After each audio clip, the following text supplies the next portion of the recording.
Ces 22 métropoles qui poussent en France tous les jours en ce moment sont en train de se mettre en place. Elles ont une gouvernance, elles ont des projets, elles ont des budgets qui se mettent en place. Elles sont porteuses historiquement d'enjeux en matière d'environnement et d'enjeux en matière de développement économique. C'est une vraie communauté, mais c'est une communauté qui est totalement hétérogène, avec des projets, des enjeux, des histoires, des cultures différentes. Cette révolution à la fois numérique et institutionnelle, elle oblige, elle amène forcément la nécessité de nouveaux acteurs.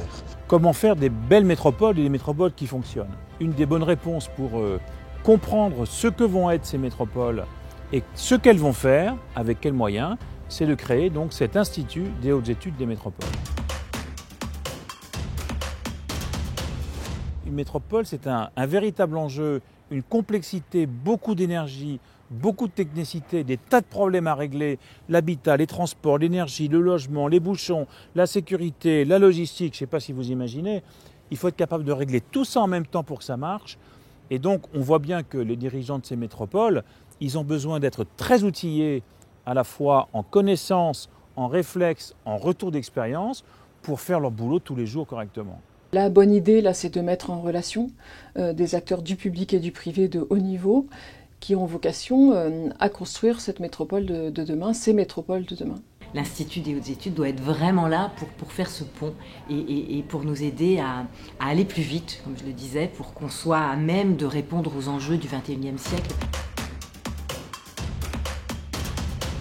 On a eu cette idée de faire un programme d'activité sur une année qui va dérouler des visites de terrain, des visites de métropole. On va aller en 2018 visiter la métropole de Lyon, on va aller visiter la métropole d'Orléans ou de Tours, puis on ira visiter une métropole à l'étranger. Ce qui va être intéressant dans l'IHEDM, c'est la manière dont on va décliner ces enjeux dans un territoire par rapport à un autre. Et c'est en ça que c'est extrêmement créatif, parce qu'en allant visiter pleine commune, vous n'avez pas du tout le même ressenti que quand vous allez visiter Grenoble ou Toulouse. Donc des visites de métropole sur le terrain pour voir quelles sont les questions qui se posent, comment ça se passe, comment les décideurs ont réfléchi, qu'est-ce qu'ils ont décidé de prendre comme orientation ou pas. Au sein de cet institut, il va y avoir des experts qui vont donc apporter leur savoir-faire, leur expérience sur un certain nombre de sujets qui sont stratégiques. Ils vont avoir des formations, ils vont avoir des conférences, il y a une possibilité de travailler sur des études de cas. Le côté formation moderne, c'est-à-dire l'utilisation de ce qu'on appelle maintenant des LMS, des Learning Management Systems, les plateformes d'enseignement à distance. C'est ça aussi qui est en question dans cet institut, c'est de travailler à la fois sur ce que sera la ville de demain, mais la façon dont on construit la ville d'aujourd'hui, elle peut aussi avoir des conséquences sur la ville de demain. Et c'est ça qu'il faut qu'on arrive aussi à anticiper. Alors il faut ensemble créer de la valeur, créer de la connaissance, créer de l'émotion culturelle et créer du lien social.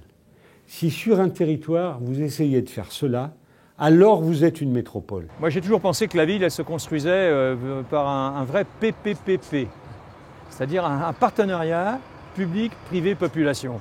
Je sens bien qu'il y a une ferveur autour de cet enjeu métropolitain qui est un enjeu politiquement très important, économiquement majeur, et je suis très confiant dans l'avenir et dans le lancement de ce projet.